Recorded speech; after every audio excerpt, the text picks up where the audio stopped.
Why the lie? Well, it's pretty obvious because everything is economic. The initial reason why is because you don't want to send panic through the country, and you don't want to send panic to any individual. So you don't want to do it collectively or on the individual level. You also too want to believe yourself that this isn't real. So many of us are experiencing COVID. We're also experiencing the BLM. We're also experiencing other issues. We got flu season coming in. We got kind of like too many things going at once. And with that brings about a natural fear all by itself. So the first response from a professional is to sort of try to quell the fear. To that end, we will say and do whatever we have to in order to get the job done. Now, there are some signs that show us that what we are saying is not entirely true, many of which come from other countries. And so if we are tuned in to the other countries and we look at their examples, we can see, say for example, at the beginning of COVID, I believe it was Spain. Not Italy. I believe Spain was far out ahead of us and having the virus and having trouble getting the virus under control.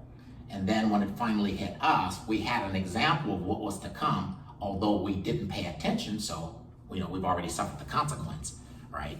So those countries too have had their battles with COVID, have believed that they've been successful in solving it, have done things like going back to school successfully and tried to restart their economies, what they thought was successful. And we too have that picture to look to for an example, because what we're seeing is that almost all of them are going backward now. So all of them have new closures. All of them are arresting sports again. All of them are stopping certain activities again. And then so we are following again. So if we just look outside of our borders, we can kind of see the truth that's actually going to hit us.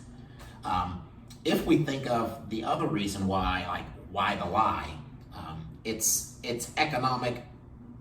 It's economic initially, but it's also political. And I don't want to make this a political thing, but politically, the entire coronavirus issue has been mismanaged. That's what we've been talking about this entire time. So to that end, you don't want to admit that you've been a complete failure or that America's completely blundered this whole issue. And so that too has been a political pawn. We're not sure exactly what to do. We know the right course of action to take, but for some strange reason, we won't take that course of action because then it would be an acknowledgement of our own failure.